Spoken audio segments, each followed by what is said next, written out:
A lo largo del siguiente video vamos a estar hablando de la analogía del sueño y de la manera en la que Paul Ricoeur me explica lo que es un sueño y los conceptos que utiliza para poder entenderlo de una mejor manera. Pero para empezar, considero que es de gran importancia entender lo que es el psicoanálisis, los conceptos principales que abarcan esta corriente y cuál es el objetivo que tiene. Primero, la corriente psicoanalítica lo que va a buscar es justamente darle una explicación a las conductas humanas. El psicoanálisis busca ir más allá que solo la observación de las conductas. Busca poder interpretar y poder entender qué es lo que está pasando para que la persona llegue a tener esas conductas. Para poder llegar a esta interpretación, lo que hace es entender las fuerzas inconscientes que movilizan las conductas de las personas.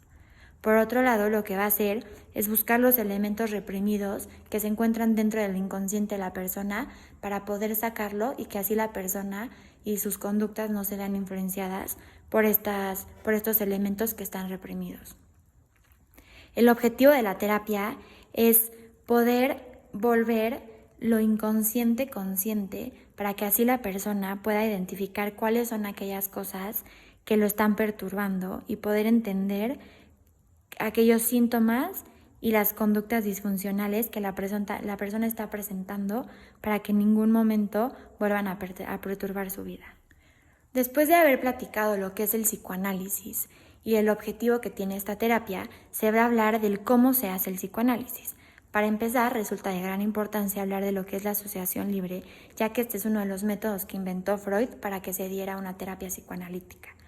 Para empezar, la asociación libre es una regla fundamental que tienen los psicoanalistas porque es la manera en la que van a lograr que su paciente disminuya estas resistencias y logren que se aparezcan los sentimientos, las emociones, las sensaciones y las memorias tal y como se le vienen a la mente a la persona sin que exista ninguna resistencia. La idea de la asociación libre es que el paciente llegue a la terapia, se acueste en el diván y comience a hablar y comience a decir las cosas tal y como se vienen a su mente. La idea es que por más de que esto parezca incongruente y por más de que la persona piense que no tiene ningún sentido lo que está diciendo, es una manera en la que el inconsciente está liberando y está hablando de aquellas cosas que tiene reprimidas. La tarea del analista es justamente darle sentido y coherencia a todas estas expresiones que parecen que no la tienen. Por otro lado, el psicoanálisis va a buscar conocer el inconsciente e interpretarlo.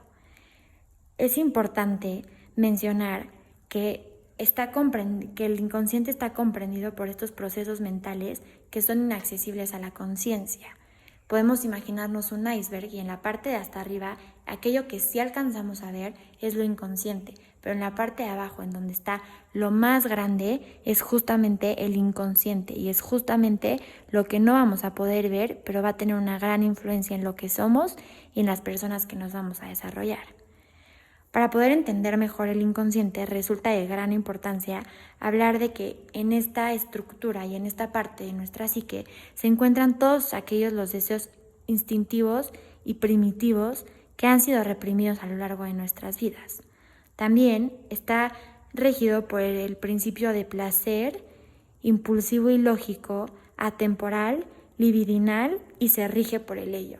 El ello es aquella estructura que se rige justamente por toda esta parte de pulsiones y por toda esta parte de poder resolver y poder hacernos sentir satisfacción. El ello no tiene ningún límite y es más bien, se podría decir que es esta parte animal que tiene el ser humano de solo satisfacer sus necesidades. Por otro lado, es importante hablar de la manera en la que el inconsciente se hace presente en nuestra vida y a lo largo de nuestros días. Los mecanismos de defensa son una manera en la que el inconsciente se va formando y en la que el inconsciente va tomando fuerza. Por otro lado, los olvidos también representan una manera en la que el inconsciente se está haciendo presente, así como el humor, los lapsus, que los lapsus representan estas palabras que cambiamos o aquellas cosas que pensamos que es una confusión, que en lugar de decir me gusta mi novio, dices me gusta mi papá. Eso resulta un lapsus. En lugar de decir novio, dices papá, es un lapsus, pero es una manera en la que el inconsciente va liberando ciertas pulsiones. El arte, las pruebas proyectivas y los sueños. Los sueños resultan ser de gran importancia y es por ello que más adelante vamos a estar hablando de ellos. Por otro lado, la transferencia va a ser uno de los principales factores por los que se va a regir el psicoanálisis, ya que dice que es la vía principal del tratamiento del análisis. Es la manera en la que se permite un encuadre con el terapeuta, se permite una interpretación y es lo que hace que tenga sentido y fin el análisis. Por otro lado, esta transferencia hace que el síntoma del lenguaje sea escuchado. No nada más, el analista no nada más se queda con lo que escucha, sino intenta poder ver el síntoma que tiene el inconsciente que se está liberando a partir de este lenguaje. Es la manera de poder capturar el inconsciente en el discurso del sujeto. Y por último se encuentra la interpretación. La interpretación va a ser el resultado de esta escucha activa y de la captura del inconsciente por parte del analista. La interpretación se va a permitir cuando el analista logre en verdad escuchar lo que está diciendo el inconsciente y no nada más lo latente que se está diciendo en el lenguaje. Por otro lado, la interpretación lo que va a hacer es buscar respuestas dentro de las preguntas que se hace el mismo paciente. El mismo paciente, las preguntas que se haga, es ahí donde en realidad están las respuestas y el analista tiene que lograr que el paciente vea estas respuestas. Y por último, lo que se va a buscar es relacionar los contenidos particulares del paciente y poder analizar las resistencias con las que cuenta esta persona.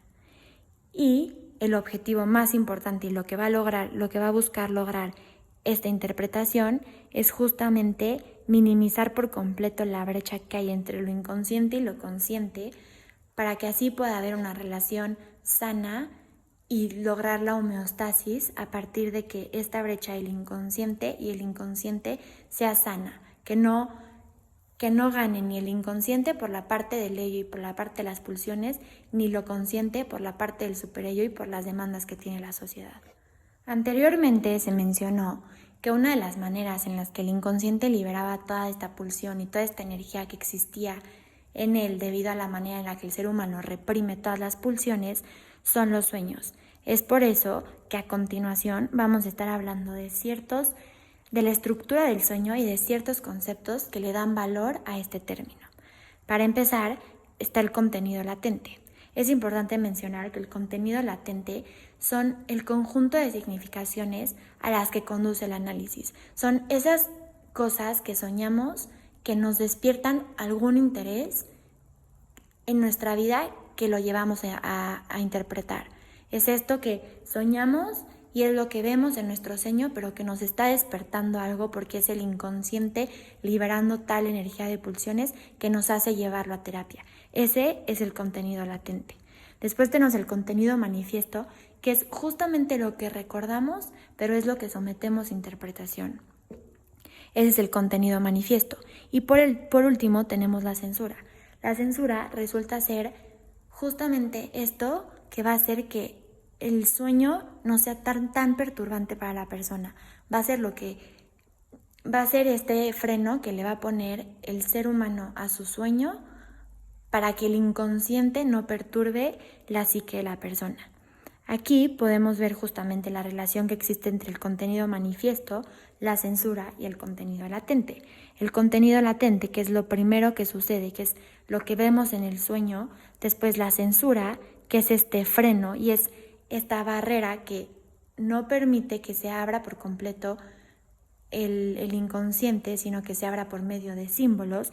Y después está el contenido manifiesto, que es este contenido es una vez que ya logramos quitar esta censura y podamos llegar al contenido manifiesto que existe en los sueños. Resulta de gran importancia hablar de aquellos conceptos de los que habla Paul Ricoeur que mencionan que son fundamentales y son lo que hacen que el sueño tenga un valor de modelo. El número 1 es que el sueño tiene un sentido. Entonces, ya se habló que el número 1 es que el sueño tiene un sentido. Hay una razón por la que se está soñando lo que se está soñando. El número 2 es que el sueño es la realización disfrazada de un deseo reprimido. Esto hace referencia a que el sueño encubre un deseo. Siempre después de la censura va a venir un deseo que está ahí reprimido.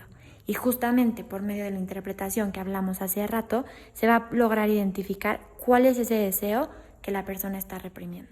El tercer punto, que es el disfrazamiento es el efecto de un trabajo, va a hablar de que una elaboración orínica va a ser aquello que revele el auténtico significado del sueño.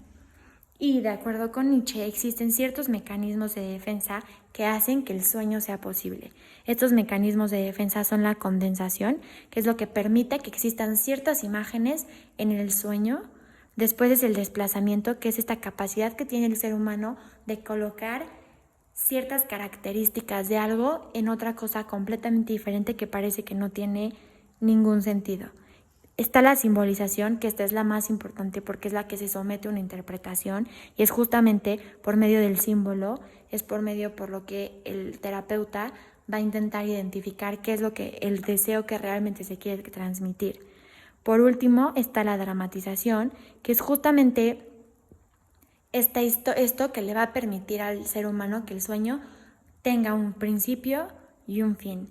Y por último va a estar esta elaboración secundaria, que es que el sueño tenga coherencia. Después, Paul Ricoeur menciona que el deseo representado por el sueño es forzosamente infantil. Aquí menciona que dentro de los sueños hay una regresión del aparato psíquico que se da en el triple sentido. Este triple sentido es formal, cronológico y trópico. El formal es justo un regreso a la imagen. El cronológico es esto que va a ser la vuelta a la infancia de algún deseo que no fue resuelto en la infancia, y lo trópico es justo esta vuelta del cortocircuito entre el deseo y el placer que existe en la persona. Por otro lado, menciona justamente la tarea que tiene el superyo en el sueño, ya que Paul Ricoeur habla de que justamente, más bien Freud habla de que justamente la teoría del superyo tiene como finalidad establecer esta fantasía en el hombre y que se vea como algo que justamente está en una fantasía y no es algo que en verdad el hombre quiera, y por eso lo sueñas, porque el hombre, y no está permitido por la sociedad, no se pueden dar el lujo de ir resolviendo sus placeres y estos deseos de manera habitual. Entonces el superyo lo que hace es reprimirlos de tal manera que se vayan al inconsciente y eventualmente los soñemos. Por último, menciona que el sueño nos permite elaborar.